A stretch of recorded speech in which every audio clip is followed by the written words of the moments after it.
everybody, well it's Ryan Gromfin here, author, speaker, chef, restaurateur, and founder of the Restaurant Boss. It's a little bit early in the morning and I wanted to get this opportunity to show you guys the restaurant that I talk about all the time. This is Smoke City Market. I'm never here. This is a restaurant that I created probably 6 or 7 years ago, and my partner Michael Gans runs the restaurant down here in Sherman Oaks or Van Nuys, the Los Angeles area of California. But I wanted to shoot this quick video and get a chance to kind of show you a little bit about the restaurant, and I'm going to include a quick little lesson in here. Let me flip this video around, and I wanted to show you something about closing procedures and how important they are. So really quick, I'm just going to do a panoramic kind of the restaurant. That's one of my favorite pieces, an old, I think it was in the 40s or 50s Coke cooler. We've got, let me show you really quick, we've got bottled beverages in here. Like all of our, it's kind of dark, you've got all the old Coke bottles and such in here. But really, this is where the magic happens. We've got all chalkboard menus, so prices change just about every week or every meat delivery. We've got some sandwiches, and then this is where the fun happens. This is all of our barbecue. We've got brisket moist, pastrami. This is where, so the customers order right here. They cut the food and then it gets weighed on a scale. But this is what I wanted to talk about really quick. So you can see at the end of the day, obviously we pull up all of our benches, we mop the floors, we soak all of the soda tap lids. But then over here, we stack up all the buckets from all the tables with all the plasticware and everything. And what this does, I know this looks very simple, but a lot of restaurants aren't doing this, and this is just one of those little systems, one of those end of day closing procedures that now when the AM crew comes in a few minutes, they know they can just walk over here, wipe everything down, refill everything, take the benches down, get them out on the tables. But this way we know that things are getting done, we know that they're getting done properly, and you know, again, there's a system for everything. The trash cans are all lined up here at night. They take all the trash cans outside, they hose down the trash cans, and then we refill them up with plastic bags in the morning. But anyways, there's Michael for you in the morning. We just wanted to say hello. And there's our barbecues. I want to show you one last thing. It might be a little loud in here, but this, I said that's where the magic happens. This is where the magic happens. So these are our briskets. Let me show you a little bit of that. Oh, those look so good. So these went into the smoker last night at about 10 o'clock, and they'll come out today at about 10 o'clock. They smoke for 12 hours, and then we've got some chicken and ribs that just went in. Oh, look at how good those ribs look. So this is where the magic happens. So we were just talking about key item inventory. Here's the daily inventory sheet that they do at Smoke City. Here's a BEO example for an order on Friday. You can see it's got all the order details on there. And then here is the customer information. Actually, that's the order form that we use to take the order. And we got someone here ready to execute a recipe, but as you can see, we've got always your red bucket on the station. And we've got our recipe book here with recipes for everything in the restaurant.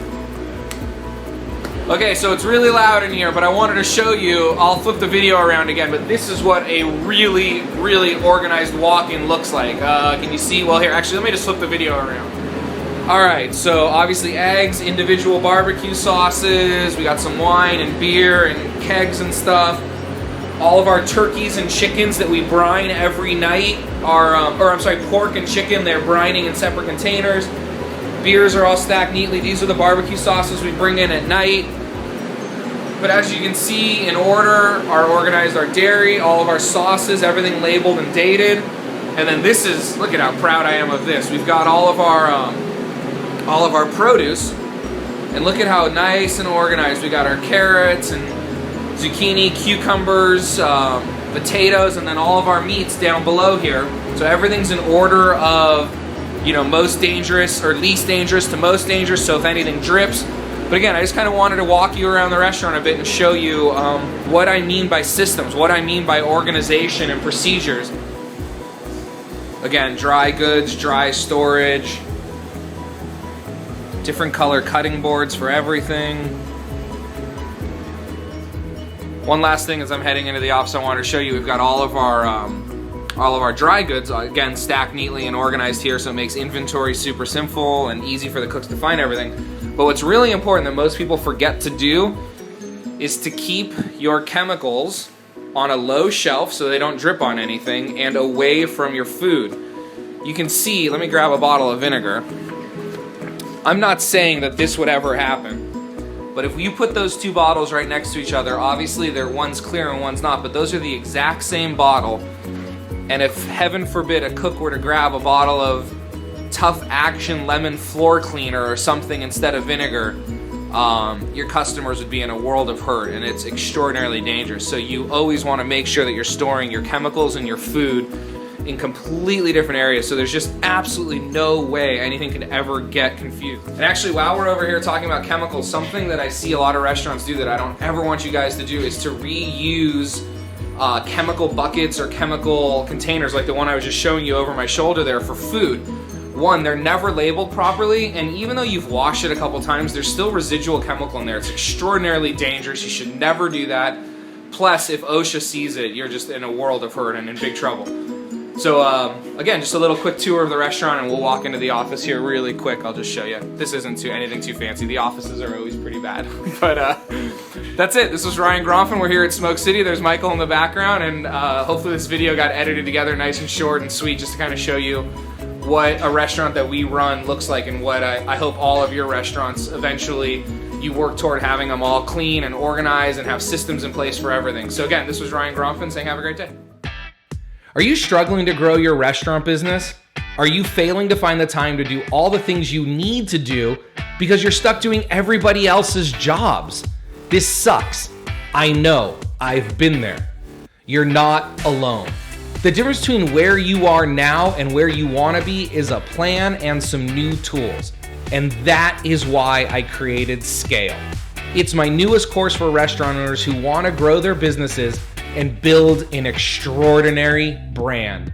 Learn more at scalemyrestaurant.com.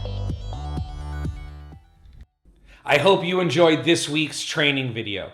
If you haven't subscribed to our channel yet, would you go ahead and smash the like button right up there so you can get notified every week when we release a new free training video. I've also gone ahead and put a couple of videos for you here and here that I think you're going to enjoy. Remember, systems create freedom. Freedom creates value, and value creates scale. Manage systems, develop people, and be awesome.